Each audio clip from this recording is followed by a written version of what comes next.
Happy Tuesday, boys and girls. My name is Jeffery Scott Mitchell, and I just want to start off by saying there is nothing better. There is nothing better than being the aforementioned Jeffery Scott Mitchell. I go back to it again. Is there anything greater or better or more important or more significant than becoming the person that you always wanted to be?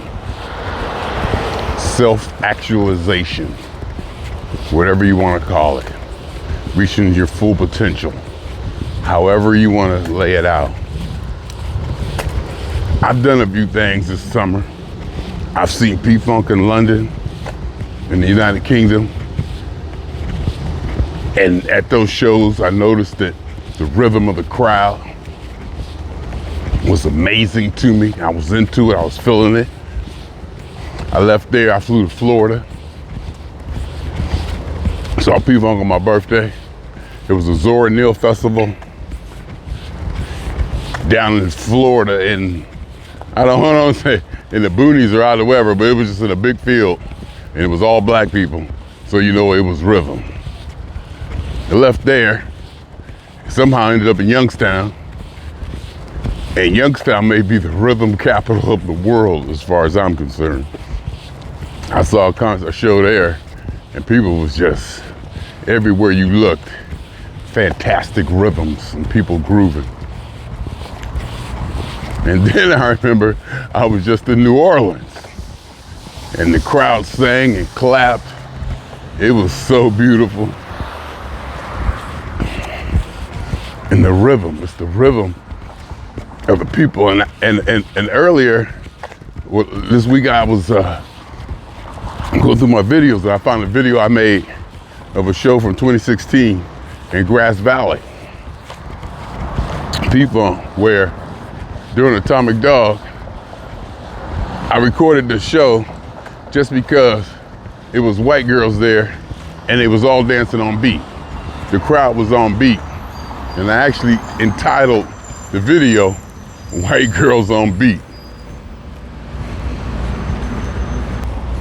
When I saw that, it made me smile. I was like, damn, Jeffrey. I mean, I've been on this off rhythm, non-rhythm. In fact, I made a song. I wrote a song called Nobody on the Groove, talking about the lack of rhythm when I go to places. So this rhythm and dancing thing is real. I've been talking about it for years. People used to get on me. Oh, why don't you just go to the show and enjoy it? You know, don't worry about it. But no, there's something about rhythm. Growing up in the church, praise worship, the rhythm, on beat, syncopation is just major to me. I think of it as a Motor Booty Affair, the ultimate underwater party where we're all together on the groove, in sync, on the one, just grooving. That's what I think Motor Booty Affair is, the ultimate party where everybody just dancing and grooving, and the on-beat part is important to me. So this Saturday, there was a semi-private birthday party for the wonderful and glorious Charlie Lake, thing they do called Leo season or Leo time or whatever. All the Leos get together and they do it. And I was like, all right, I'll settle and listen to all this Leo talk just to be here so they can get it in. And they got it in. So I'm there. It's good seeing everybody. I'm feeling good. I'm setting up my stuff, just dancing around. My weight is down. I had walked my steps, so I was just feeling good. I was just in a good place. I was lit up. All the stuff I told you earlier, I'm still kind of digesting that from this summer. So I'm just flying high. I'm just flying high. I've been to Charlie Lakes before. I know the layout, so I'm comfortable. I'm just feeling good. I'm all over the place. My energy is up. There's kids running around. Music is playing. I'm just feeling it. I'm just recording in my element. It seems like I know everybody. Everybody knows me. So I'm just flying. I'm just in that place. I'm just in that space. And not to get too sidetracked, but after you do Londons and Barcelonas and Floridas and this and that. When you come to a quote unquote smaller event or smaller party, sometimes it's hard to temper your energy. If I'm used to getting it in a building with 70,000 people in it, and I've exercised my expressions of energy and excitement and rhythms and joys on that bigger scale. When I go to a smaller venue or smaller party, or like a backyard party or something more intimate, sometimes it's hard for me to pull that in, to gauge that energy. And sometimes I feel like, damn, Jeffery, you went off that little kiddie party. What was you thinking about? You know, because I just can't temper it. They start playing my music. I don't know the difference between an intimate social gathering or being in a stadium full of thousands of people. It's just go time. So I'm just like, you know, I'm doing my thing. I'm trying to keep it tempered, you know, but I'm still getting it. I'm looking around. We're just having a good time. And then so I'm dancing, and you know, and I'm not really dancing. I'm just kind of vibrating to the music, you know, just kind of staying on rhythm, shaking my body to it, whatever. And I looked down, and it was this little girl dancing. You know, I had seen her before. I'd seen the kids there before. And in my mood, I try to stay away from the kids because I don't want to, you know, compromise. I just want to keep my adult partying separate from what they're doing. You know, that way there could be no whatever. So, you know, I'm cordial and polite, you know, and every now and then I do something. Plus, I also don't want to start playing with them too much. I've learned you can't start playing with kids too much. You got to keep a professional distance. But it was like this little girl. It was like, you know, all the kids was, you know, kind of not around, but she was like standing there dancing. And I looked, you know, she was just getting it. She was just dancing. And then I noticed that she may be trying to dance with me. I mean, she had to be like 5, 6, 7 or something like that, you know, and she was young, but she wasn't like a toddler. She was like 5, 6, 7, I guess, maybe first grade, kindergarten, maybe first grade, second grade, I don't know. But she was doing it, and she was jumping around, dancing like a, you know, like a little kid, like a little girl. And she was in rhythm or on beat, one of them, I forget which, I don't know which one. But because she was young, it was a little awkwardness off of it. You can see where she hasn't quite got the dexterity or, you know, her body yet, because her body, her moves and stuff. So all her moves were like just slightly off the beat, but they were consistently slightly off the beat. So if you look at it in a certain way, she was in rhythm and on beat, but she couldn't get her body around to, you know, like really hit it right. But there was a rhythm there. And I'm looking, and I'm like, is she trying to dance with me? And she was getting it. You know, I was just doing my little vibrating thing. And I stayed on the rhythm and the beat that I was on. I didn't change. You know, I saw her doing her thing. And I saw her, you know, she kind of jumping around, and they put a little emphasis on that one beat, like, you know, and then she kind of turned her body this way. And, you know, she's just young. She gonna get it eventually. Because, you know, I see when an older black woman walk by and do it, you know, how once they learn how to do it, you know, you see them when they, I said, yeah, she gonna get it eventually. Then she did this little move where she turned around and kind of threw her butt out, threw her arms up. I was like, oh Lord.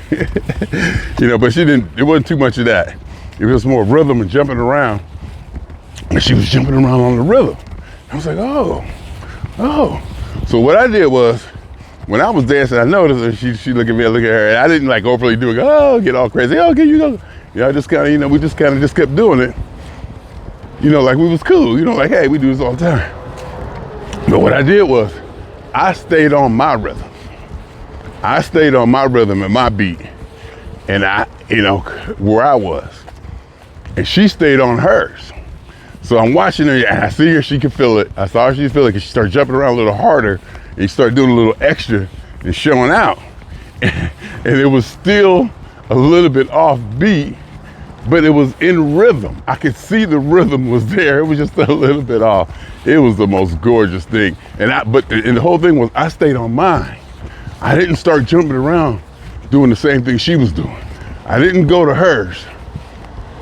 And I stayed on mine. She stayed on hers.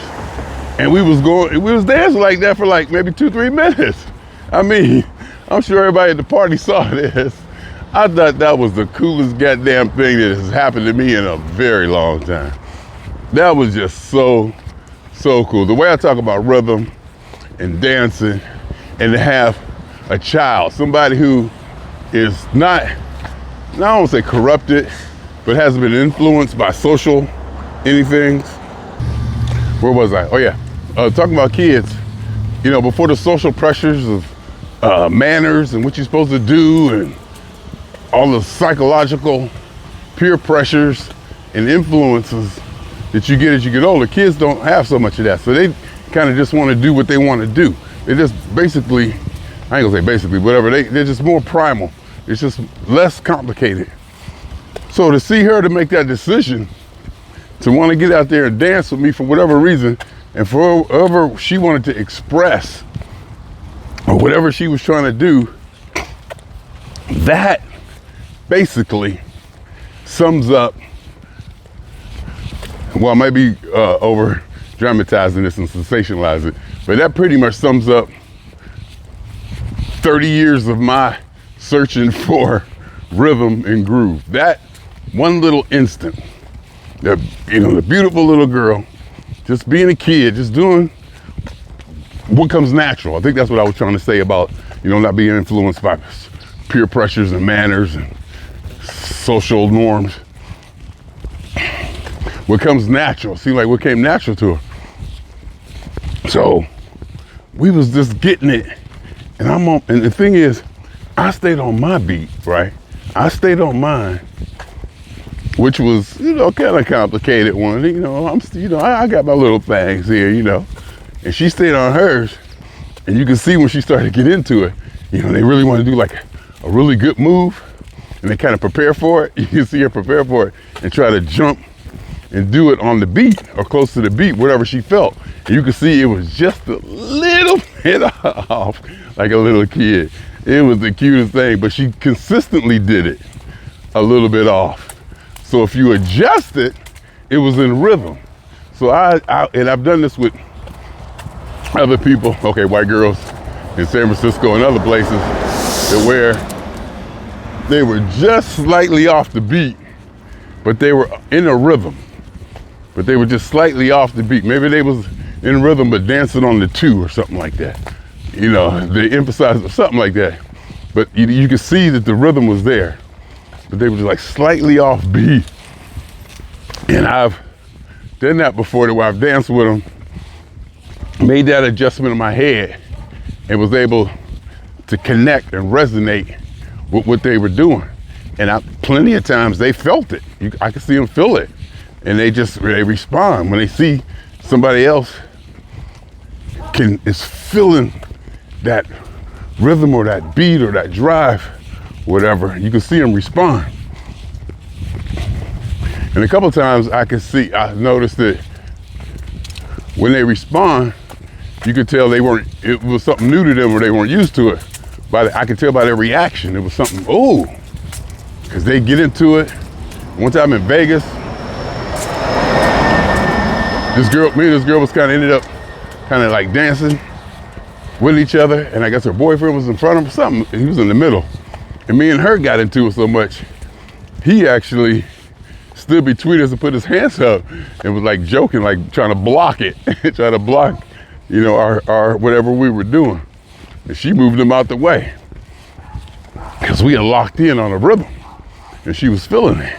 So, I've been doing this to talk about this stuff for years, and then go to London and see. And I even said, this is the best crowd. I said it too. I said it in London, this is the best crowd, best people crowd ever. Of course, that might have been sensationalized, being dramatized, but you get the point. And then to go to Youngstown, and them people, oh my God, they was getting it. And then Zora Neale in Florida, they was getting it in New Orleans, this rhythm. And then see this little girl that's coming to get it and dance it, and she stayed on her rhythm. She stayed on hers, I stayed on mine, and she didn't stop. She didn't stop when I didn't adjust and start dancing like her. You know, it wasn't like we was just doing the same move. I can't stand that. I can't stand that. In fact, I seen Lige and Bootsy do that one time. And I was like, stop! Don't do that. They was kind of like, Bootsy's back there with Lige on the riser, bass riser. And it was kind of like doing this kind of synchronized, you know, back and forth thing. Like, ugh, stop that, ugh. And then Tate, but actually Tate and Ponytail do something like now, these little, you know, little weird, funky little dance steps. Not even funky, you know, like corny little dance steps. And at first, I was like, no, not during, you know, LA Maggots. Don't do it during LA, no, not during LA Maggots, stop it. And I was telling Ponytail, stop dancing those little, you know, weird little dances. But him and Tate was doing it, and they wasn't playing P-Funk music. They wasn't playing LA Maggots P-Funk music. So it kind of fit to the festivity. It was a festive, you know, more upbeat R&B-ish type thing. So they was kind of doing their little, you know, New Edition dances or Jackson 5 dances, whatever those, you know, little cute little things. But it was good. Like me and her wasn't doing that. We wasn't locked in like robots doing the same thing. She was on hers, I was on mine, and we kept going. And she'd look up, we look at each other. You know, it wasn't all no being all goofy. It was just like, hey, you know, yeah, you know, we do this. This is what we do. And I smile, and she'd look up and see that I saw her dancing with her. And then she'd do like, she'd get ready to do a little move, like a jump or a, you know, a little something. She's ready to put something into it. I was like, it was the best. It was, that touched me so that I kept that with me for the last 2 days. I haven't, that's why I haven't made a video. I haven't expressed, I haven't output. I kept that with me. That I kept and shared. And, you know, I've talked to people, text people. I might not have talked to nobody. I don't think, I think I did. I talked to Oli, I think. I think the only person I talked to was Oli. I ain't talking to my family, mother, daughters, nobody. I think I talked to Oli, because he cold. Oli a cold. He old school. And it's good though, it's good to talk, you know, and I forget how good it is to talk. You know, being a text guy and, you know, messenger. But he called, so it was good. And I just kept it with me. I was tired. I needed to rest for a day or two. And yesterday I had a dentist appointment, blah, blah, blah. So I was into it. I was into that feeling, and that little girl. And I was recording. I was like, oh, I wonder if I got this on film someplace. If anybody, because everybody had to see us. Because, you know, everybody saw me. I was just lit up. I was just lit up in that backyard. So everybody saw me, there's no doubt about that. And I'm sure they saw us, because there wasn't nobody else out there. So, and we wasn't like standing in the middle, we was like standing off to the side, but you know, she was right there doing her thing. And I smiled. And she tried to like turn around and kind of like do a booty dance or whatever, you know. And I was like, oh Lord. Kind of rolled my eyes and went, oh Lord. And she got back to it, doing her, jumping around and stuff. And that really touched me. That really, really touched me. And it made, like I said, all that travel, I go all around the world. I do this, I do all that. This is how it ties back to the people that I do it with all the time. That's how you bring it home. You bring all that travel, all that experience, all these years of study, and things you've written about, and you remember about rhythms and stuff you've been pursuing, stuff that's important to you that people may or may not understand or get or even care about.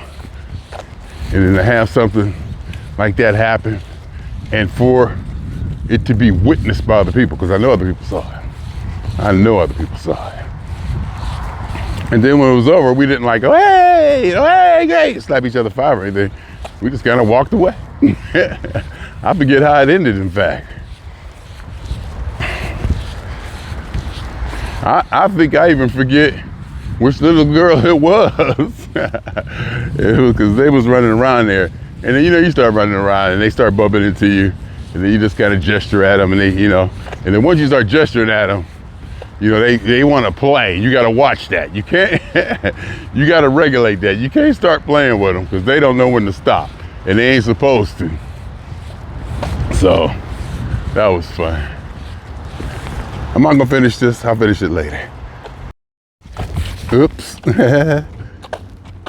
Where was I? I forgot where I was.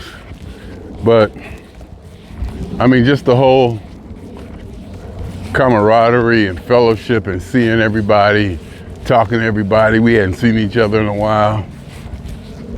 All the LA maggots and funk people getting together for Charlie Lake, his backyard, his mother's house again, and the food, the music, and for me to be there with my equipment and to be a part of it in the way that I am, and to be able to exercise my technical hobby, my technical interest, my passions for music, and I'm sitting there between keyboard players getting it, because I'm not a musician. I just appreciate the music. So I'm just right there in the middle of it, recording, and I love getting it down in digital, knowing that, all right, I'm gonna have a copy that can last forever. I'm gonna make a copy. I'm capturing this moment so it can last forever. Because the whole idea of musicians playing, and years ago, they was used to just playing and doing something and it's gone forever. It'll never be, they say they can recreate it. Oh, I'll just play it again. But no, that moment is gone forever if it's not recorded. But anyway, it's all a part about being Jeffrey, that Jeffery Scott Mitchell that I always lead off these podcasts with. My name is Jeffery Scott Mitchell. The reason I say that is an affirmation to myself. It's a mantra. It's a celebration of who I am. It's a declaration of how proud I am to be who I am and what I am. And it's the basis for everything. Literally. My name is Jeffery Scott Mitchell. It's the basis for everything. And you should have yours. You should be the basis for everything. You should be the basis for everything. So I start these podcasts off letting you know what this is about. My name is Jeffery Scott Mitchell, and I love being me. And this is one of the reasons that I do. Even though I love me to death, I love me. I'm nothing without everybody else on this planet. All the rest of y'all, 7 billion other people, I need y'all. I was gonna say something like, even the ones I don't like. But I don't think there's anybody I don't like anymore, except for the liberals, the left. And even them, I love them because I don't like them so much. Because I don't like them, I love them. This is one of the few things that in life that I have that I can say I don't like that bugs me. Because I get things fixed. Or they play out. And a situation may be playing out in our building.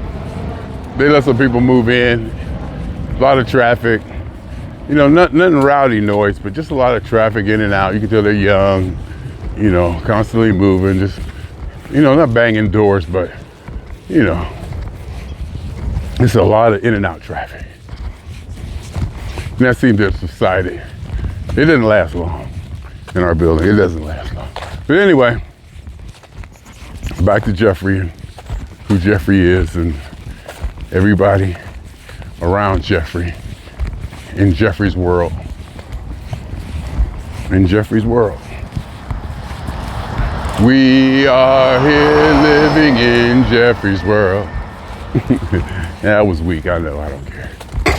And I want to emphasize the point that it is Jeffrey's world, it's Jeffrey centric, it's Jeffrey time, it's Jeffrey TV, it's Jeffery Scott Mitchell, it's Jeffrey TV podcasting, it's Jeffrey, but it's nothing.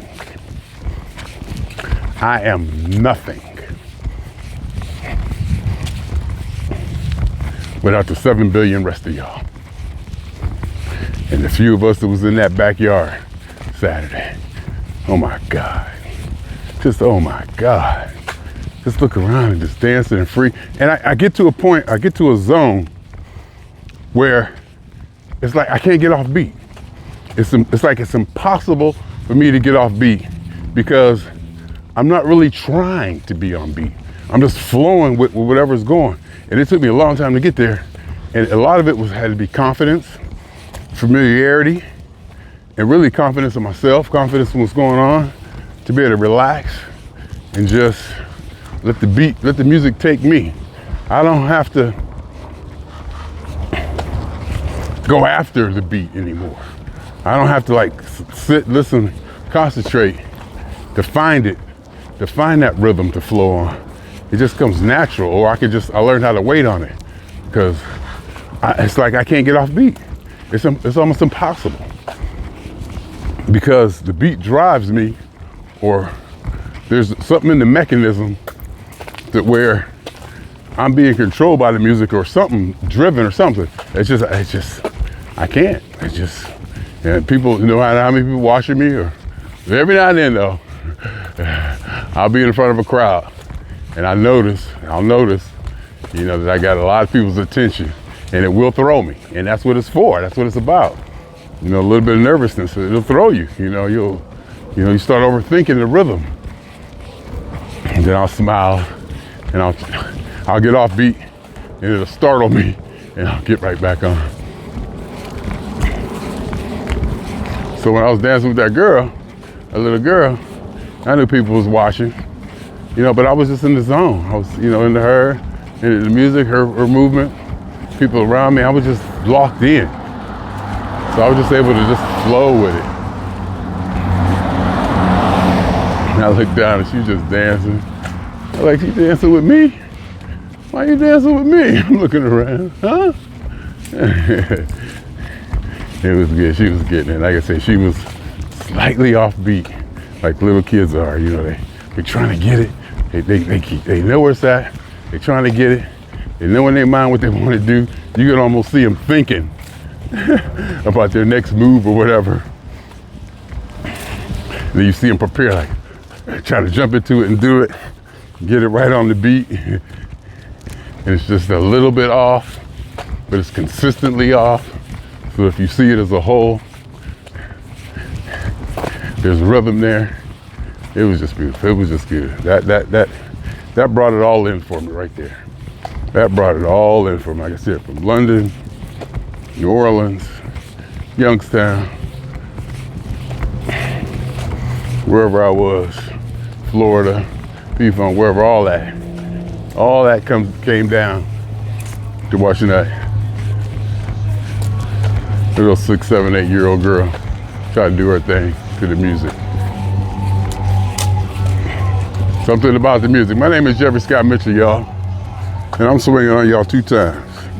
For me, for the funk, and for every elementary particle that has ever existed in this or in any universe that ever was, is, or will be. It's the totality of it all and hypothesis of one. All as is.